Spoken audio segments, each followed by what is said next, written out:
Hi, welcome to SBR Sports Picks. My name is Peter Loshak. Today is Friday, February 9th, and we have UFC 221 coming up this weekend from Australia. We're going to break down the main card with our regular returning guest, Andreas Hale. And Andreas Hale, let's just start off, just take a quick short bow for your awesome call on the Machida fight. Of course, our regular viewers know Andreas Hale gave Machida as a big underdog, and the over in that one, 2.5 rounds, also at a big underdog line. Both of those cashed, and Andreas Hale, a number of people in the live shows that I do every day mentioned that they tailed that pick. Congratulations, Andreas Hale. Thanks so much for your great analysis of the Lyoto Machida fight. I'll take a bow, and I'm glad everybody made a little bit of money off of that pick. Excellent. Thanks once again. And let's see what we can do for all those viewers for UFC 221. The featured fight, of course, is Luke Rockhold and Yoel Romero. Now, tell me what you think about this one, Andreas Hale. I'm looking at this fight. Obviously, Rockhold, should be the favorite, I think. Romero is just has devastating power. Rockhold has to avoid getting caught. But if he can manage to avoid getting caught, it feels like Rockhold should have the solid advantage here. The total right now is 1.5 rounds. The over is minus 190. The under minus 165. Rockhold is the favorite at minus 145. And I'm thinking that obviously Rockhold knows he has to be careful, circle around, fight from the outside to avoid getting caught. I'm thinking that at least to start, he's likely to be pretty successful there. I'm a little bit surprised the total is as low as it is. So I'm thinking about a shot with the over 1.5 rounds at minus 190. And then as far as the side is concerned, Rockhold minus 145, Romero on the other side plus 125. If Rockhold doesn't get caught, I feel like he has the big edge here. So it's basically Romero either catches him or he doesn't. And I'm thinking Rockhold at minus 145 might also be worth a shot. What do you think? What's your take on this fight, Andreas? Yeah, absolutely. Luke Rockhold is one of the most fluid strikers in the middleweight division. He transitions from striking to grappling very effectively, controls range well. He does all the right things to be champion. He had the little brain fart against Michael Bisping. Aside from that, this guy has been excellent. Yoel Romero is a very muscular guy. He doesn't finish guys early, which is why I'm surprised to the under here, because I don't think there's any chance of that happening. All his finishes come in like the third round. But he's a very muscular guy who has cardio issues. He lost to Robert Whittaker. He's gassed against Tim Kennedy. He struggled against the other guy. Rockhold's just got a great advantage here on the feet. I think as long as he controls distance, he won't have a problem. He has great takedown defense. Romero doesn't necessarily use his Olympic wrestling like he should. So this should be a pretty, I'm not going to say it's an easy fight, but as long as Rockhold is very disciplined, stays on this, controls distance, he should win this fight handily, and it should definitely go over 1.5 rounds. So I like both of those picks. So my only question is why then? Why is Romero just an underdog of plus 125? Why is the market giving him so much credit here? I guess they're considering what Romero's done in the past. He's only lost one fight in the UFC, and that was to Robert Whittaker. He stopped the likes of Chris Weidman. He stopped Lyoto Machida. He stopped Tim Kennedy. He's been an exceptional wrestler. And he's done everything that he could do to be one of the best fighters in the middleweight division. I just think he's running into a buzzsaw with Luke Rockhold, and people are just looking at what he's done in the past and crediting it to his future. So I see why the line could be that, but I just think Rockhold's got way too many weapons at his disposal, and this should not necessarily be an easy night for him, but I think he's just going to dominate this fight. It's one of these fights where I don't necessarily expect it to go the distance of 5 rounds, but I like the over. And yeah, I think I'm going to make Rockhold an official pick. Let's get to some official picks for this one. Andreas Hale, any official picks on Rockhold Romero? Yes, I want Luke Rockhold here and the over. The 1.5 rounds is way too short for neither guy finishes guys early, so I like Luke Rockhold and the over. All right, I will take both of those. That's the way I was leaning. The over 1.5 rounds right now is minus 190, just 1.5 rounds, and Rockhold is minus 145. Those are official picks from both Andreas Hale and myself. Now let's move on to a Mark Hunt and Curtis Blades. This is an interesting one. Blades is minus 160. Hunt on the other side is plus 140, as you would expect. A low total. The total is 1.5, but the over is minus 230. The under is plus 190. I'm thinking that Blades might be a little bit gun shy here, and I'm thinking that this fight, one way or another, has Blades by decision written all over it. Hunt could get a win, though. Is Hunt getting disrespected as a plus 140 underdog, or is that about right, or should he be a bigger underdog here? No, he shouldn't be a bigger underdog. I guess the question here is, what does Mark Hunt have left? I mean, his entire UFC career, he's been pretty average. He's had spectacular moments, but aside from that, he's a pretty average fighter. Curtis Blades hasn't faced anybody except for Francis Ngannou, and Ngannou couldn't knock him out. He can only finish him because of an eye injury. And Blades is an excellent wrestler, and wrestling is a recipe for disaster for Mark Hunt. So I think the line is spot on here, but I think you're absolutely right. This has Curtis Blades by decision written all over it. It does, and the fight going the distance is plus 125. The over is 1.5 rounds at minus 230. If we like Blades by decision, then maybe we like the fight going the distance, or the over 1.5 rounds at minus 230. All kind of hard to figure out which way to bet this one. What do you think, Andreas? Well, if it's going to be Blades, it's going to be the distance. I don't think he's going to knock Mark Hunt out. And he's got a pretty hard chin and a hard head, so I don't know if Mark Hunt can necessarily knock him out. So my actual pick here is Curtis Blades going the distance and winning a decision here. I really don't see this really happening any other way. I don't think Blades has the strength to finish him. And Hunt's got to win by knockout, but I don't necessarily see that happening either. All right, Blades by decision is plus 188. You want to make that one an official play, Andreas? That is an official play for me. Okay, Blades by decision plus 188. I will take that one as well as an official pick, and I'm going to also throw on the fight going the distance, just 3 rounds at plus 125. I'll throw that one on as well, as opposed to the over 1.5 at minus 230. I don't like taking those big favorite lines there. So Andreas Hale is going to take Blades going winning by decision at plus 188. I agree with that, and I'll take Blades the fight going the distance as well at plus 125. All right, now let's move on to Tuivasa and Cyril Asker. This is a tricky one. Tuivasa obviously a big favorite here at minus 310. Not totally sure that we have enough of a body of work from him to justify this big of a favorite line, but clearly he has the edge here. Is this fight bettable at all? It's tough. I would probably say no. We haven't seen enough of Tuivasa, but Cyril Asker's lost to like Walt Harris and a few other guys, so I fully expect him to get knocked out at some point in this fight. But it's heavyweights.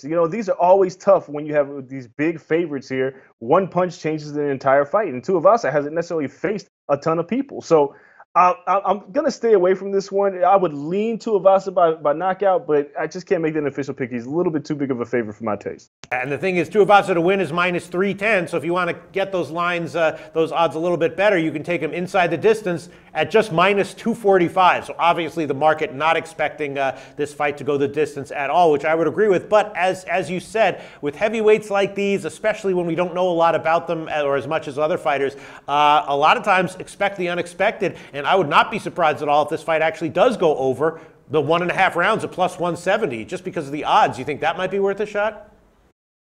It's possible. Again, it's heavyweight. 7.5 minutes. I mean, sometimes it feels long, but guys like Cyril Asker, again, who's been knocked out by guys like Walt Harris. So, and I think Tuivasa might be a heavier puncher than him. So it's very possible that this could go over. It's just, I got to stay away from it. It's just not enough here that's tantalizing to make me make an official pick. I agree with you on that one. It's going to be a pass for me as well. Then let's move on to Jake Matthews and Li Jingliang. This is a very interesting one. Matthews is an underdog here at plus 140. At one point, of course, he was expected to be, he was touted as the next big thing at 170 pounds. Great start to his career, and then I think it was obvious that the expectations were just set a little bit too high. He's still a kid though. He's still improving, and Li is 29 years old, kind of in his prime right now. This is an interesting matchup. Is Matthews improving here and maybe has a shot? Is he a live underdog at plus 140? I don't think so. I like Lee a lot in this fight. He's finished 3 of his last 4 opponents inside the distance. Jake Matthews was a lot of hype, but he got starched by Holbrook and Kevin Lee. For me, I like Li Jingliang a lot in this fight. I was a little surprised. I know Jake Matthews is a big prospect, but I think the wheels have kind of come off him. I think he can get better, but this is the wrong guy to get better against. So I like Li Jingliang a lot in this fight. The line is justified. I think Jingliang may finish him. So I actually kind of like the under in this fight. I mean, when I look at this, I just see in terms of, athleticism, Matthews has the edge, right? He's faster. He has a long reach. He probably has more power. And just the question is, at some point, is he going to be able to put it all together with all those tools? It might happen very rapidly. And if that's the case, then he will be a live underdog. And it's kind of an educated guess. I mean, we disagree that athletically Matthews has a clear and significant edge. Yeah, he kind of reminds me of a guy named Eric Silva. Eric Silva is the guy, when you look at him and you watch him fight, you think he's going to beat everybody. Then he gets in the octagon and something happens and he has some kind of breakdown. Jake Matthews might be in a similar position. Athletically gifted. He looks like he has all the tools to be a top contender. But something happens. Kevin Lee obviously is, I think, a better athlete than him. But Anthony Holbrook's the guy he should have beat. So Li Jingliang has heavy hands, and he can kind of turn back anything that Jake Matthews does if Jake Matthews make a mistake. So ideally, I think Li Jingliang should win, but I think one way or another we might see a finish here. So I like the under at I believe it's around plus 150. So I like the under one way or another. I think one of these guys should get a finish. Yeah, I mean, my only concern with that is that Lee's also proven himself to be very, very durable, which might lend some value to him on the money line, but not necessarily to an early finish. Yeah, the under right now at 5 dimes is 2.5 plus 155. You want that one, Andreas? Yeah, I'm going to make that an official pick. I think one of these guys is going to get a finish. I think they both have something to prove. And Jingliang, more than likely, I think he's going to get the finish, but you never know. Jake Matthews could put it together, and if he does, I think he gets the finish. Okay, under 2.5 rounds plus 155 is another official pick from Andreas Hale. And then the last fight on the main card is Safarov against Tyson Pedro. Both these guys are coming off of their first losses here. Pedro is an improving fighter who probably learned a lot from his last loss to Latifi. His previous MMA fights were against very inferior competition where he just dominated, and now he's stepping up in class and learning as he goes. The market is expecting this fight to end early. It's a 3-round fight. The 1.5 rounds is minus 125 to the under, plus 105 to the over. I'm thinking that maybe because of the fact they're both coming off of losses, they might be a little bit cautious here, and maybe the fight goes over 1.5 rounds at plus 105. I'd rather be getting maybe plus 150, but maybe worth a shot at plus 105 anyway. And of course, Pedro is a big favorite here, minus 290. He should get the win. I'm not sure I want to bet that one, though. This is a tricky one. I'm leaning over. That's the only way I'm leaning here. What's your analysis of this fight, Andreas? Pete, I'm in total agreement with you. I'm leaning with the over. I think Tyson Pedro has all the goods. Safarov got knocked out in his last fight, and Pedro's a pretty heavy hitter, so he could finish him. But I think he's going to be a little bit more cautious because he lost his last fight. I think he just wants to secure the victory. I think it's more important than anything else. So that means he'll probably go the distance or at least go the over here. I'm not going to make it an official pick because Safarov hasn't shown me enough that it can prove that he'll definitely take Pedro into deep water. But it's a lean for me because I think Pedro should get the win. I just think that these guys are going to be both tentative and look to secure that win, and that'll lead them to go over the 1.5 rounds.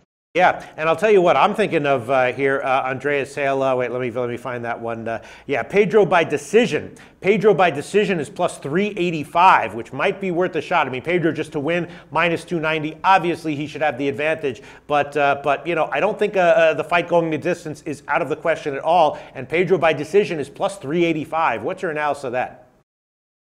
It's tough because Safarov has never seen the judges' scorecards before. This is a guy, he's 8-1, and he's never gone to a decision. So the line sounds good, and he's about due for a decision, and it feels like one of those things where if you got a little spare change, you should put some money on it. I'm not going to make it an official pick, but it is quite tasty, and I think I like to lean on that and lean on that really hard. Okay, I will go out on a limb. I'll take the over 1.5 rounds at plus 105 as a lean. We're probably going to see a stoppage, but I could easily see like a late round stoppage, like late in the second round or in the third round as well for Pedro. So that's just that's a lukewarm play for me there. But I will make it official over 1.5 rounds at plus 105, and that wraps up our breakdown of the main card of UFC 221. Again, both Andreas Hale and I are on Rockhold minus 145, and the Rockhold fight going over 1.5 rounds at minus 190. In the Blades fight, we both see Blades by decision written all over it. We are both on Blades by decision at plus 188, and I also threw on the fight going the distance as an official pick of mine as well. We're both passing on the Asker to Ivasa fight. Andreas Hale liking the under 2.5 rounds in Matthews and Jingliang fight. That's very interesting. We'll see if he's right on that one. Under 2.5 rounds at plus 155, and the Safarov fight, Andreas Hale is going to pass on. I will take a shot with the over 1.5 rounds at plus 105. Andreas Hale, thanks so much. Talk to you again very soon. Hey guys, thanks for tuning in to our channel. Now, we've put a lot of work into producing all these free videos, so please help us out and keep all our content free for you forever by simply liking, sharing, commenting, and subscribing. Now, not to mention, a visit to our industry-leading website will warm the hearts of all our SBR employees, especially myself. Now, the links are over there to the left, so do check those out. Thanks for watching.